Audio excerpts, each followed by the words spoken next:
only have to correct something, namely, I'm no more president of the Ethic Commission. This was in earlier times. I stopped with all these functions and try to give my time for patients and for teaching and so on. So I wrote this book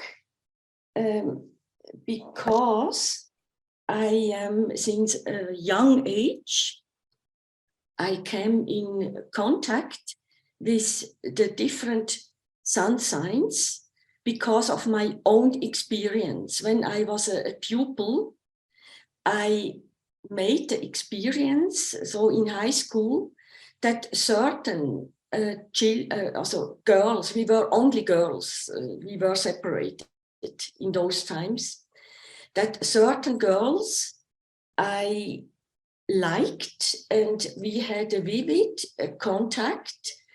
And I also saw that with other girls, I had a certain difficulty to have an easy contact and a bit tension, that there were certain tensions.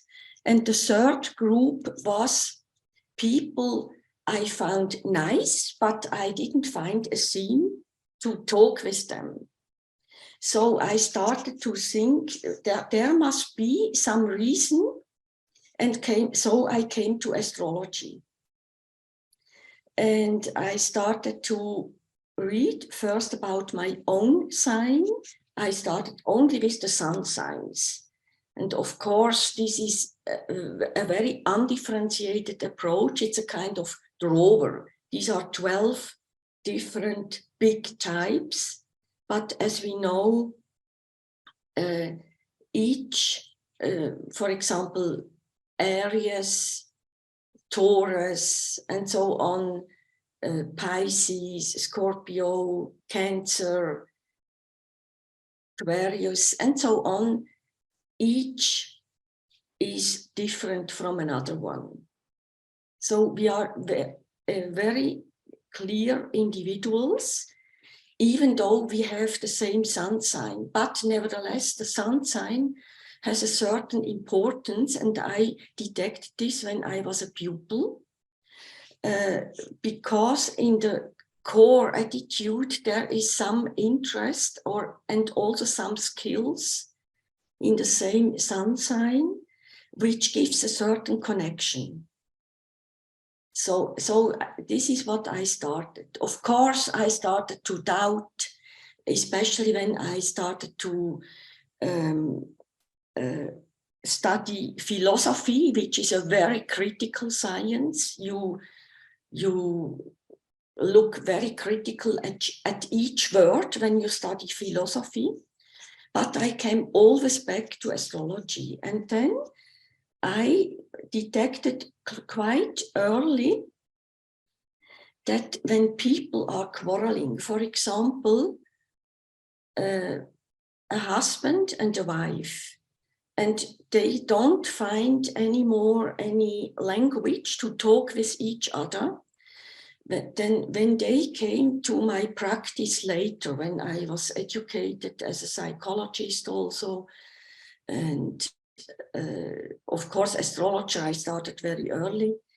When they wanted to deal with their tensions and get a better relationship and wanted to learn to talk again with each other, then I detected that it is much better to put the charts in between them, something objective, an objective structure.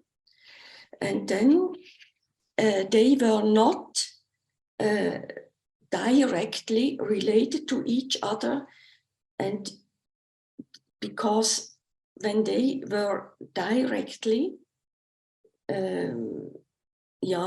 related to each other, it was too close and too intimate. But this structure of the chart had something objective, and I could tell to each of them in a single session how they function. What are your strong points, what your weak points, what are your specialities, and so on. And I could do the same with the other, with the partner. And then I took them together, and then I could make a tolerant perception from each towards the other, because I could explain then in front of both, why does the partner behave like this? For example, like the most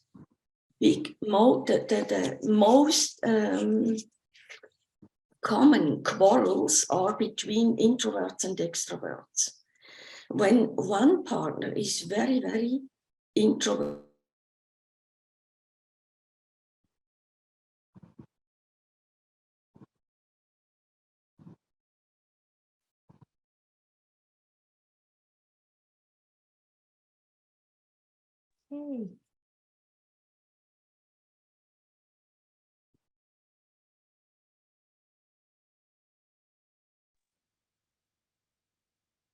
It's Marianne Internet.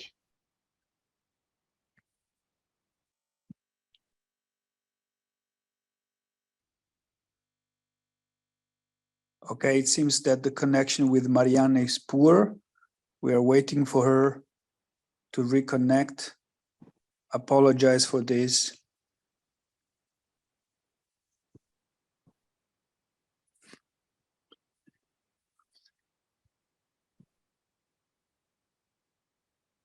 Just a second, please. Marianne is trying to reconnect.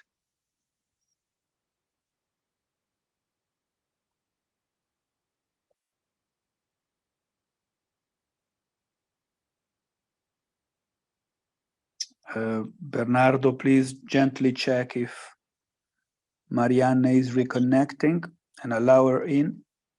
I am seeing here.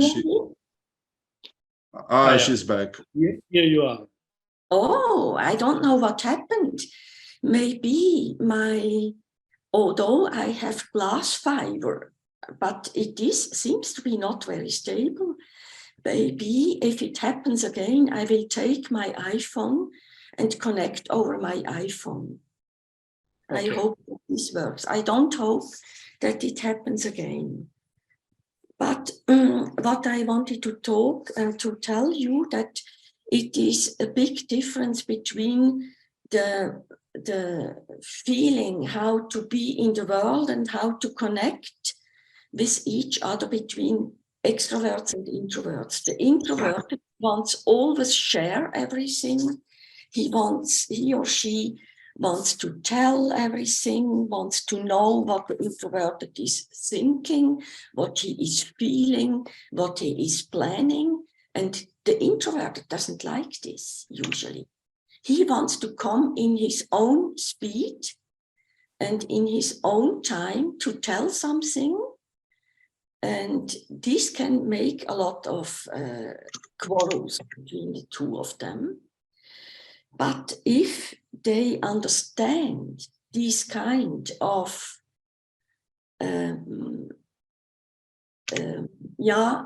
functioning, of archetypal functioning, it's a typological topic, and you can't change your typology.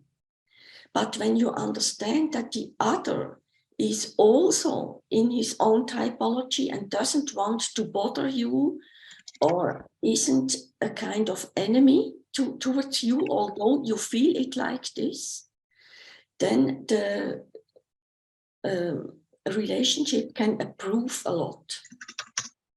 But it needs first this understanding, and then you can develop a tolerance.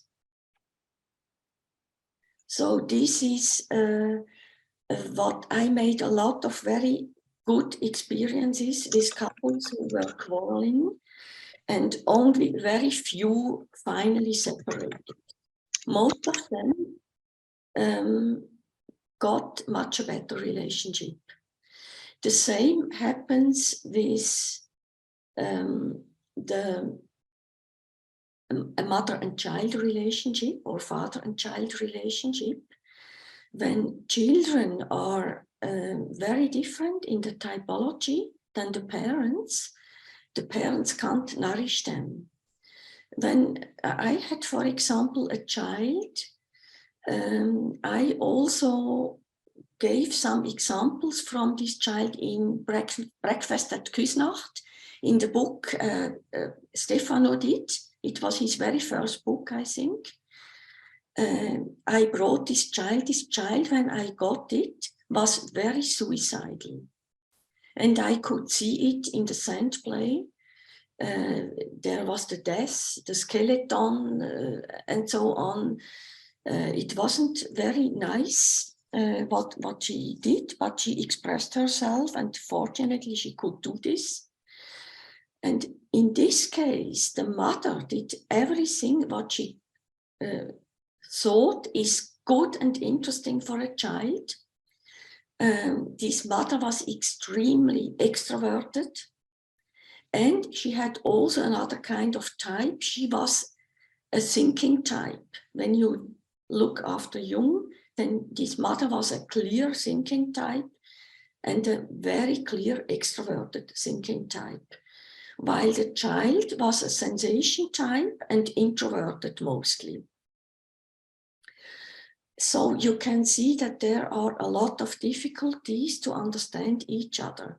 This mother, of course, when you get the child as a mother or as a father, your own complexes, mother and father complexes are triggered, and you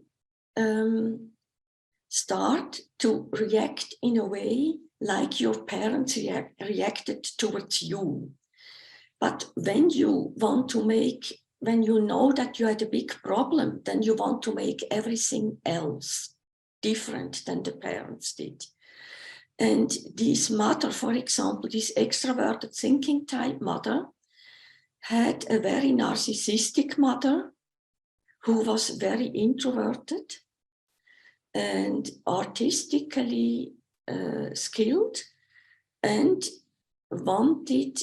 didn't want to have contacts with the outer world. She wanted to have her own inner world, and she in a way imprisoned her daughter.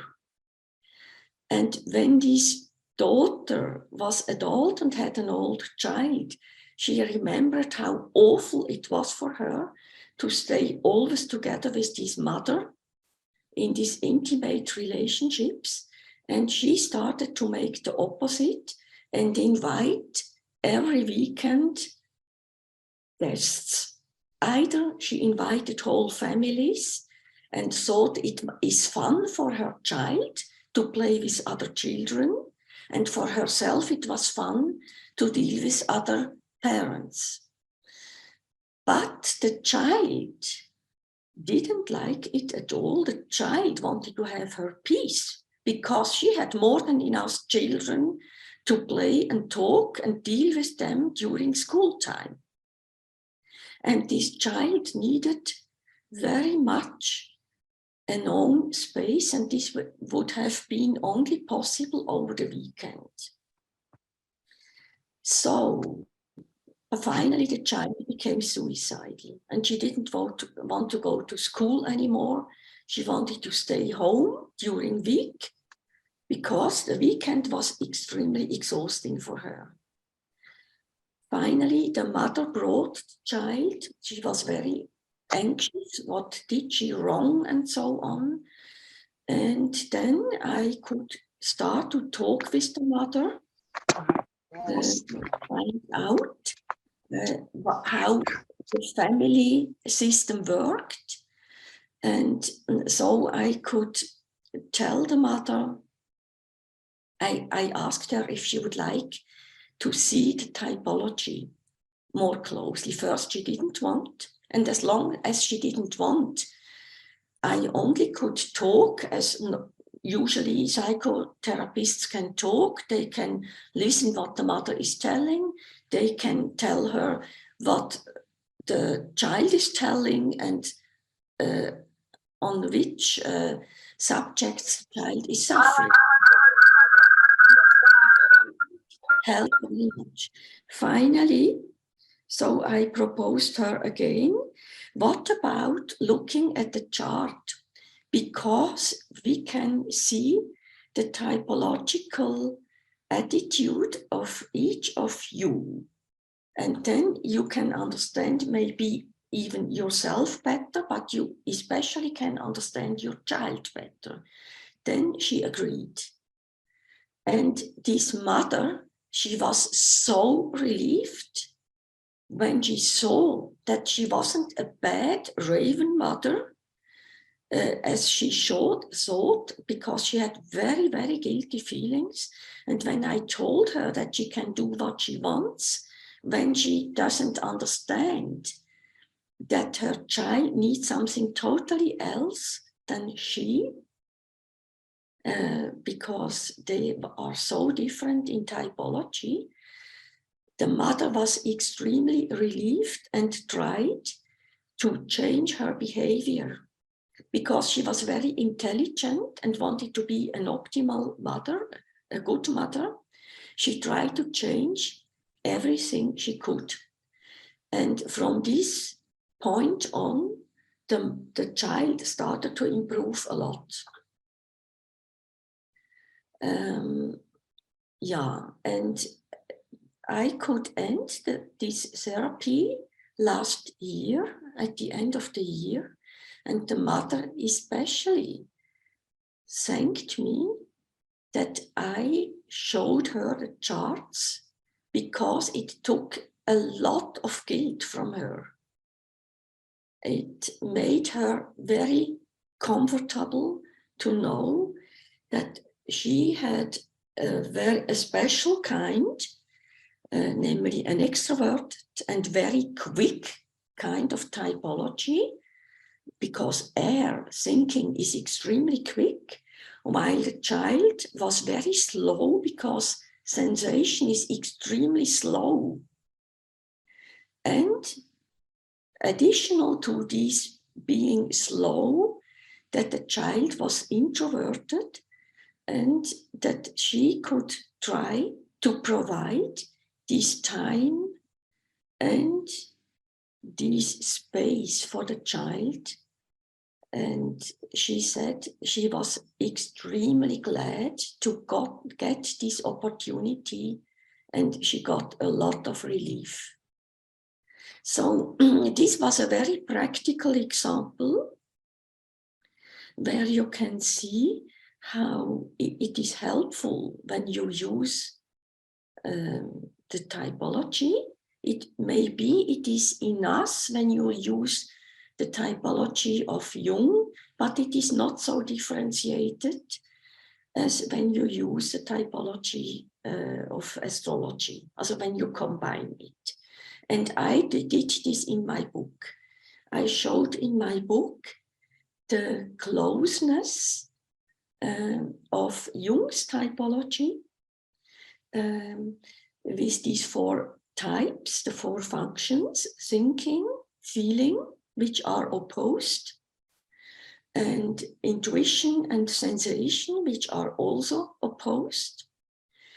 And all the four types make the whole person whole. So we need to develop all the four functions, but most of us have one type clearly as a main type and one more as inferior and two as auxiliary types. And in astrology, you can then see all of these four types much more differentiated. So you can see, for example, the thinking type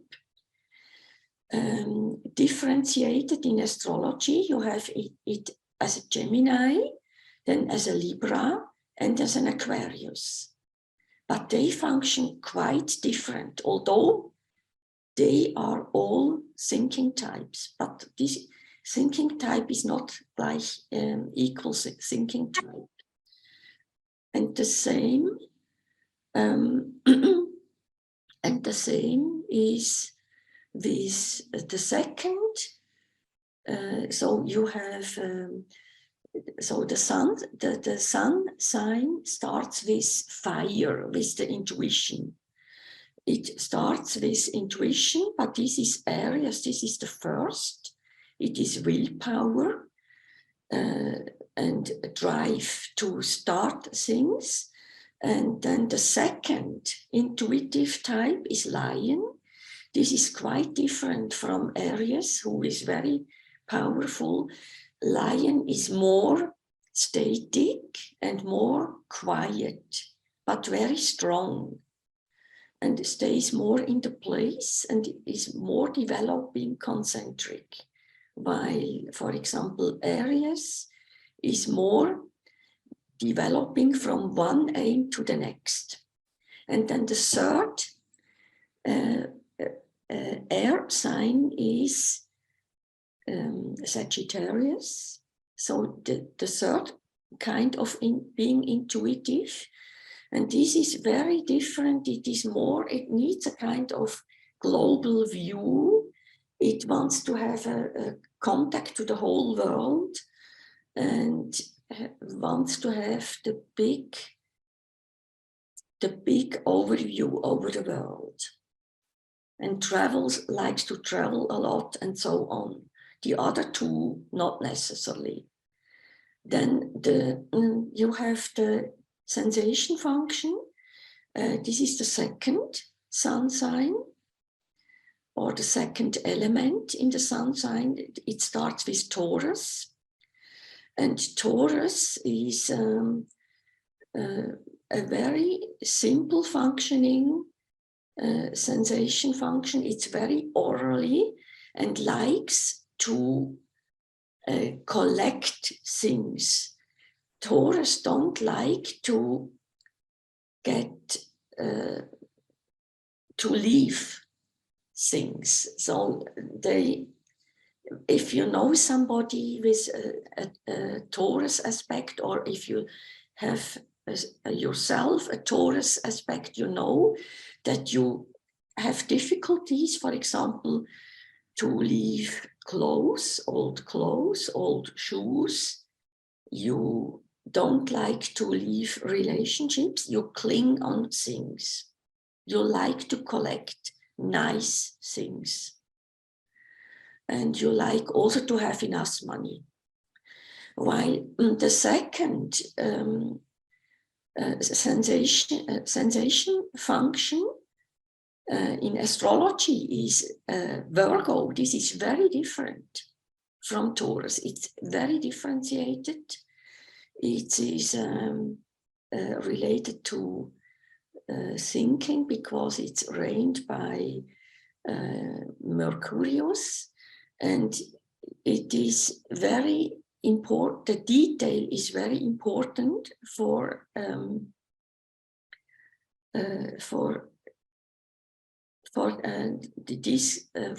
Virgo, and the detail, and it likes to preserve itself and also serve to others and protect also others. Those who are when the Virgo detoned person has a responsibility for certain people, she likes to protect them and is very careful about details. The third sensation function is Capricorn. This is again very different. It is more related to structures. It's very good in positions, in corporations and so on, and less good in details, but in structures, very good. It's very ambitious usually. In opposite to Virgo, it's less ambitious. And also, yeah. So these are differences in the sensation function of Jung. In astrology, you can find a lot of details which are very, very different. And then the third sign in astrology is air. this is a thinking function. It starts with Gemini, which is collecting everything which is new. It's very curious, very strongly related to the word. It likes to talk, to listen, to have exchange, to write and to read. This is what Gemini is very specialized. And the second is Libra. Libra is more related to partnerships and communicating from 1 to 2. It likes especially only one partner and to have an intensely exchange with one partner. And it likes also very much art, Libra. The third thinking function is Aquarius. This function's also different than the other two. It is namely related to a kind of overview. It likes to have a kind of bird's view, like sitting a bird on a high tree and looking down and watching people from far away. So in a way, detached from Mother Earth. And of course, the task of Aquarius people who have a tendency to be detached and looking from far away, they should get a more closer relationship to Mother Earth and also to their own body and to people, also emotionally. And then the last one, the last function after Jung is the feeling function. So it's the first. The first feeling function is in astrology is Cancer. Cancer is a very warm sun sign. It needs, it likes children. It is related to mother-child relationship. It is related to dream, to fantasy, to the psyche. To the moon, of course. So I didn't tell all about the planets now. It is too much. But it is, the home is very important, and the theme of children, it's very important. Then the second one is Scorpio, the second feeling function. This is very different. There, not the family is the most important, but the partner in a very sincere way. Why, when I told you before that Libra is very strongly oriented to partnership, then Scorpio is even more oriented, much more intensely and much more, the book's title is this, The Key to the Self, as somebody asked. So Scorpio is more related to the very deep connection, which also involves sexuality. This is the most deepest kind of making contact. And this is why it should be taken very serious. So it is not something to jump around in different beds. It is something very serious because Scorpio knows instinctively that you get to know the whole person when you are intimately together with the person. So it is something very serious to stay together in a sexual relationship. And in a deep understanding, also emotionally, and also in the problems. Scorpio is very strongly related and skilled in finding the wounds and label them so that you can get free. It is the phoenix which can burn himself when he is adult, so that a new life can appear again. And the third and last sign in astrology, and the third feeling-toned sign in typology of Jung is Pisces. This is a very, also very deep, like Scorpio, and needs a lot of freedom. In opposite to Scorpio, which wants to be very committed to a person, Pisces have more difficulties to stay very close because they want to be free at the same time. They feel easily imprisoned. So for Pisces people or people with a strong Neptune, being in a close relationship can be a problem. Yeah. So this is what I wanted to tell you, how differentiated astrology is regarding the typology of Jung. But what is in Jung's typology is extremely fruitful also for astrology. And what I made fruitful in my book is that I could connect the concepts of introversion and extroversion with astrology. As far as I know, nobody else did it before in a book systematically like I did it. Although I discussed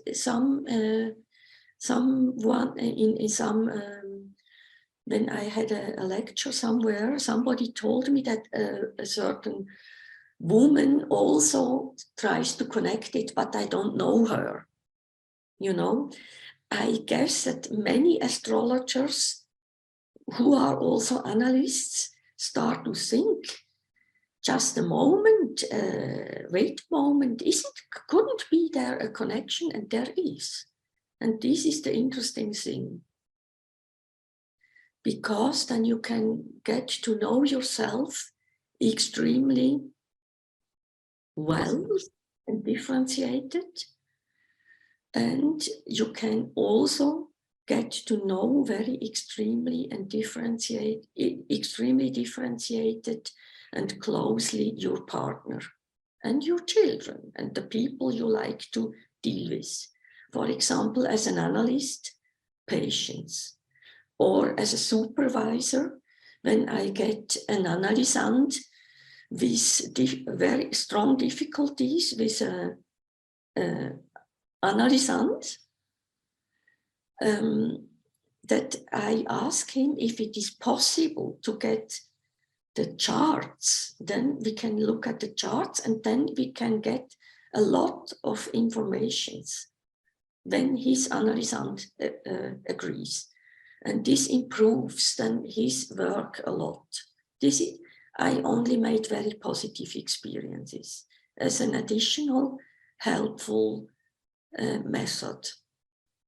Additionally to the very classical, the dream work, the scent play, the painting, which I use all of them.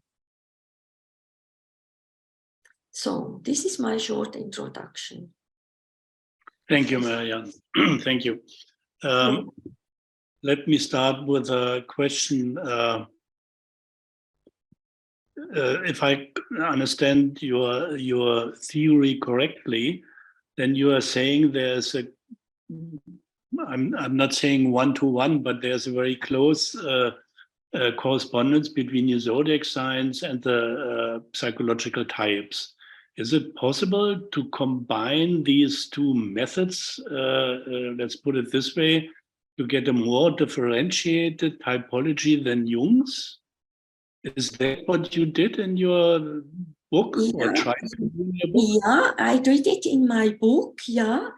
I can show that, but this described in my book. So I described it closely, how it works, how the different, for example, how intuition is differentiated when you look at, so Jung's types, the intuition, thinking, feeling, and sensation are much more differentiated when you combine them with astrology.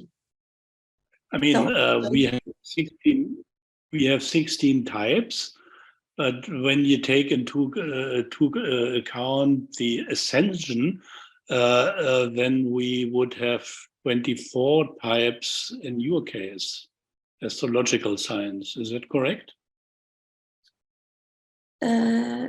the astrological signs are 12. Yeah, Because plus the ascension. Each function of Jung, these 4 functions of Jung, are each 3 times, Okay. are differentiated 3 times. So you have 12. Another one, you said just at the beginning that you can't change the typology. I'm not quite sure if that was correct, because it's individuation is about typology. And on the other hand, can you change your zodiac signs? I mean, the meaning of it for yourself? You can't change the archetype behind. So it's an archetypal structure, such a chart, but on the archetypal structure is sitting the complex structure. And as we know, as analysts, if we work analytically with the complexes, we start to change a lot in the kind of dealing with our complexes. And so the archetypal images or the goddesses and gods behind the complexes start also to change their faces. We can't change, so I can't become, when I'm, for example, an intuitive type, what I in fact am. I can't change into a thinking type. But what I can do is to differentiate all my complex structure, which is related to maybe thinking or sensation and so on. Yes, please. Before I let Dennis in, I have another one. It's a technical one. I mean, doing astrology, then the 3 outer planets play a big part, Uranus, Neptune, and Pluto. They weren't known in the early days. How can they be important? So the experience shows that they are very important because a person has a radiance, an atmosphere. A person with a strong Pluto, you feel it. You know if the person is a strong Plutonian person or if a person is Neptunian or very Uranian. You see it when you deal with the person, you see it immediately. Okay, so astrology became more differentiated over the centuries. Because you put these 3 things into consideration. I don't know if it is because of this, but even though it is, maybe I didn't quite understand you what you meant with your question. Did you ask What did you exactly ask about Pluto, Uranus, and Neptune? There are new ways of looking on a person, which were not known 100 years or 200 or 300 years ago, because the planet exists in the mindset of people. So nowadays we have more planets, so we have more things to play with. That's what I mean. Yeah. We have more possibilities. Yeah. One last question. Is there a relationship between astrology and the I Ching? I guess I should talk about this with my colleague Ursula Brasch, whom I saw before. I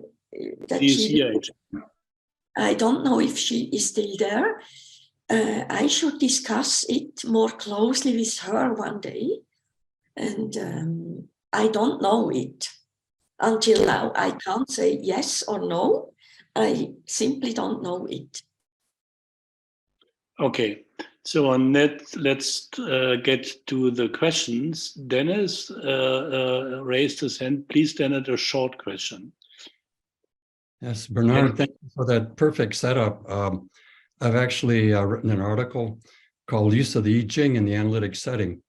So that's been my use of these kind of mantic methods, and just a broad kind of looking at the broad implications of your talk here. For me, the I Ching at that moment will kind of give me the big picture in some way that I can't explain, but it's been my experience it works. And as a scientist with a scientific background, I have a hard enough time with that, but to think that one's whole life is predicated by the arrangement of stars and planets at your birth, I mean, that dimension of synchronicity and the implications for an objective level of the psyche, that is really amazing. And then when you think of, especially in America, to be in the diagnostic manual, it has to be scientifically proven. I think we have to appreciate the dimensions of what we're talking about here in therapy as compared to what is scientifically approved of here in America. Oh, thank you. Mm-hmm. Okay, the next one is Michael, is that correct? Yes, that's correct. Thank you. It's very interesting lecture. Thank you very much. The connections between the signs and the typology is very interesting to observe. Also, this grain has made the same connections between the fire and the intuition and emotions and water. But does your system take into account also the complete chart, like the place, the planets and the ascendants and everything? Because if you, for example, take Pisces by itself, and very, very strong Pisces can give very strong vibes of intuition. Like people are forgettable, they lose those things, they sense things, and it matches the description in Jung typology books as well, and also BB's typology, if you look very, very strongly in Pisces. Yeah, but we shouldn't forget that Pisces is not equal. Pisces, for example, Einstein was also a Pisces. Mm-hmm. And he, in one way, forgot a lot of things. Sometimes he had 2 different socks, or forgot to put on socks and things like this. But I think regarding his theory, developing his theory, relativity theory, he was very careful, I think. And taking a lot of also the details, but I know that he had also Virgo in his chart. So he had both. Yeah. There are a lot of physicists who had problems with their socks. Yeah. Leandro, is that correct? Yes. Thanks a lot for your presentation, Marianne. And I'm also a professional astrologist. And Yes, and I'm psychotherapist too. I'm studying Jungian psychology here in Brazil. And it's quite interesting the way how you approach it, the elements and crossing this with the functions, right? I have two questions. Actually, one is one perception that I have when I'm attending when I'm consulting my clients, that I agree with you about the elements like fire be connected with intuition and, for example, earth connected with sensation. This makes a lot of sense. But somehow, I think there is a further division, maybe, because, for example, in my way of thinking, Pisces is completely connected with intuition, for example, and maybe Sagittarius because even being in a fire element sign, for example, at least in how I feel it looks like sensation function, because the way how they want to explore the world, the adventures, feelings, tastes, drinks, and many other sensation experiences, right? So I was considering that this can have a really good match, but at some points maybe there are exceptions. But as astrologers, we also know that one birth chart is not exactly summarized by the sun. We know that there are lots of brains and connections, the planets in different houses, in different signs. Do you agree about the possibilities? Yeah, what I think, what you are talking about, you are fully right. For example, Sagittarius, Jung said the sensation types and the intuitive types, they are opposite. So when you are a Sagittarius, for example, or you have a planet, many planets in Sagittarius, then sensation is in the shadow. And the shadow, so it is in my case, I know I have a lot of, I'm intuitive, I have a lot, all air signs, fire signs, but I have also all sensation signs. But the speed, the first function is intuition, and the sensation function is more slow, but it is there. And it is very important to connect with the sensation function, so to really travel not only in the mind, to really get into touch with real people, with real countries, and so to develop a bit more unconscious sensation part. And the same with feeling and thinking. They are opposed, and by being opposed, you always carry this the opposed pole in you, and it's always there. More or less conscious. Mm-hmm. Cool, thanks. And the other question is, do you live in Switzerland? Yeah. I see. How do you approach people in the clinic using astrology? Do they accept it well? Do you use this during your sessions? How do you do that? You mean in the clinic? You mean in my practice? Yes, exactly. Sorry, in the practice. I mostly get only people who are very interested. They even choose me because they know that I combine it. Or if they don't know, they see my book somewhere and I don't say, oh, I'm astrologer. And so if somebody doesn't bring it himself or herself, but in some point, then after some sessions, if there is a certain problem, when I have the feeling it could help, like this mother with the daughter, I told you before the example, then I propose it. What do you think about? And some of them say, oh, it's rubbish. Oh, it is a vulgar science. It's not science, it's rubbish. And so then I say, okay, we don't have to use it at all. And I understand fully that you think it is rubbish because it is very widespread. The vulgar astrology is very widespread. And this is really rubbish in my eyes, yeah, also. So I agree, and it's very free for people if they want to make use, but most of the people want to make use in the some or other way. But you are getting good results when you have the chance to use it. Yeah, when it's useful, then I take it as a method. When it's not necessary or a person is even against it, for example, because the person is a strong scientifically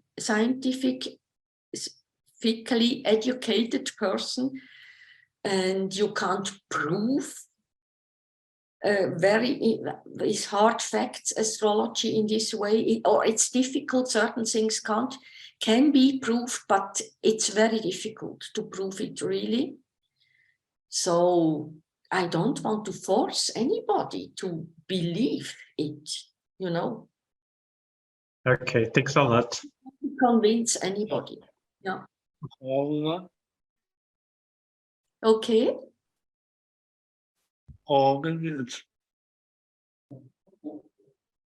There are two hands. Oi, eu estou falando do Brasil, do Centro-Oeste, e primeiramente eu queria agradecer por esse estudo, tá? E também fazer uma pergunta a você, Marianne, que será que daria para a gente fazer uma correlação, né? Do ciclo solar, ele tem os deuses, né? Que dinamiza as suas energias em cada signo solar. A gente poderia fazer um paralelo aos arquétipos, e esses arquétipos agindo diretamente? Sei que Jung não relacionou isso, né, diretamente, porque aí ele disse que era coletivo. Mas a gente poderia ver dessa forma? Sorry, I didn't understand the first part because I fell out and forgot to press again the world bottom. And so I first understood only your original language. So the first part I didn't understand. Then I realized, oh, I must go again into English. So shortly said, can you very shortly repeat your question about? Marianne, can I suggest that sim. translate? A primeira parte seria que o signo solar, ele tendo os deuses, né, que dinamiza energias diretamente em cada signo tem o seu deus ali agindo. A gente poderia fazer essa correlação diretamente ao arquétipo? Aí é que a gente entra nessa questão. Yeah. Isso porque sempre eu tive essa sensação que parece, né? Claro que Jung não trouxe isso, né? Falou que era de uma forma coletiva, o arquétipo age por uma forma coletiva, né? E cada um estando disponibilizado através dos complexos, claro. Mas será que daria para fazer essa correlação? No, so we can't be identified with the archetypes. Then we would be crazy. Then we would be in a clinic. We only can indirectly relate to the archetypes over the complexes. the complexes are based in the so-called personal unconscious, which is related to human beings, our experiences with the outer world, imprinted, or so our complexes, and they are based on the archetypes. For example, the moon is an archetype. You know, everybody has a moon and everybody has a mother. This is very general, but how we are touched by the personal mother is for each person different. So although everybody has a moon in his chart, we experience it very different.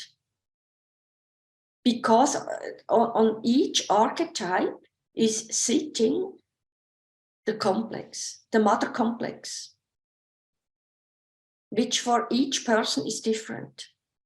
And I describe this also in my book, how this works. First, you have the archetypal structure, but when you enter into experience the world as a newborn baby, you need a concrete environment. Otherwise you would die. And you make your personal experiences, and through this, your complex structure is developing, but on the basis of the archetypal structure. Is this enough explanation, or is this okay or not enough? So we have two more questions. Sim, muito obrigado. Yeah. One is from... You're welcome. So we have two more questions. One is from Ursula Brasch. From Ursula Brasch? Yeah. Hello, Ursula. Hello, Marianne. Thank you very much for this super nice... Claudio is also there. Claudio is also for this super nice lecture you gave us. I only wanted to give a short answer to the question at the beginning about the I Ching. It would be, of course, quite interesting to have a discussion with you. Maybe we should do this once, Marianne, because you see the questions rise. But according to how I understand the I Ching, has nothing to do with astrology. The I Ching is not about typology, and the I Ching is not about describing personalities. For me, the I Ching is a system where you bring a question that is related to a conflict situation created in the consciousness. Together, we are a synchronistic method to answers that can come from the unconscious. And this is completely different. Yeah. So therefore, I see that what you introduced and what you told us is related really with questions of personality, which we don't find in the I Ching, although there are people who make it. But I think this is not the meaning of the I Ching. Yeah, so I don't know, but what I can connect, we should talk privately about it, but something a bit similar could be when we take the transits in astrology, because this has to do with synchronicity. When we include the transits into a certain chart, then we can see the synchronistic aspects for the person, and then we can give very good advice, or what is to do at the moment, which energies are constellated, and so on. But we have to discuss this together. Make a paper out of it. Okay, last question, Amalia. Yes, thank you so much, Marianne. Very interesting to listen to you always. I just wondered if a person has gone through a special trauma, like losing the father or losing the mother at a very young age, would that be represented in the charts or some indications? Yeah, you never can see concrete happenings in the chart, but you can see a certain problem. For example, when a person has Moon-Saturn contacts or Moon-Pluto contacts, and so Saturn has to do with boundaries, with end, and it can also be the definite end, like death. And so when somebody has this kind of structure, it can mean that the person makes certain limited experiences with the mother. Also a moon in Capricorn has the same effect, that the mother maybe is not so warm and present as the child would wish, but it doesn't mean that the mother concretely dies or the father. The same with Sun Saturn, but it means that there is certain limitations, or maybe the father or the mother, which when Moon and Sun are connected with Saturn, maybe also Pluto, these kind of hard planets, that these persons are very structured and maybe not so warm in the feelings. So these kinds of limits. And very seldom somebody dies really. But you can't, I never make, I never say see in advance something concrete, never. This would be when I would say something, also by using the transits, it is very unethical, because it is, what's the expression? Also, self-fulfilling prophecy. The danger of self-fulfilling prophecy, and you take the freedom of the person.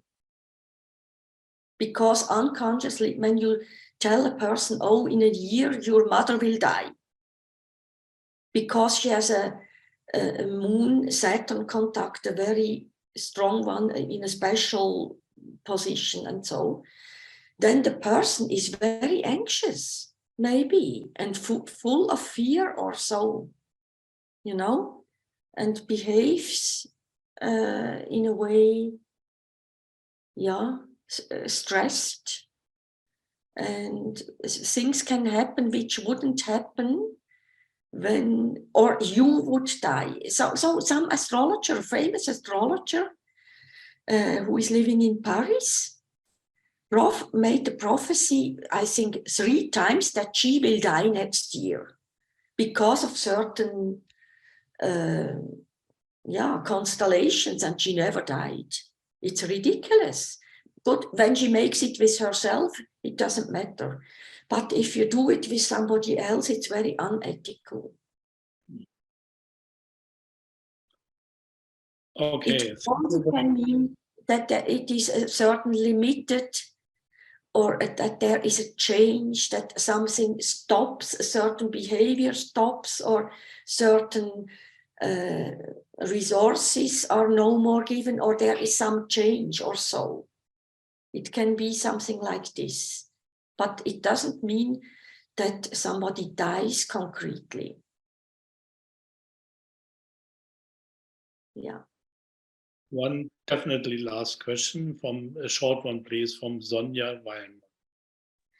Thank you very much. It is a bit a special question, a thing that nagged on me since I found it out, namely the Zodiac that we referred to today. So we say that if the sun is in November, it corresponds to the Scorpio sign. It stands in the Scorpio sign, isn't it? And Yeah, so not the whole November, but a part of November and a part of, a part of October and November, yeah.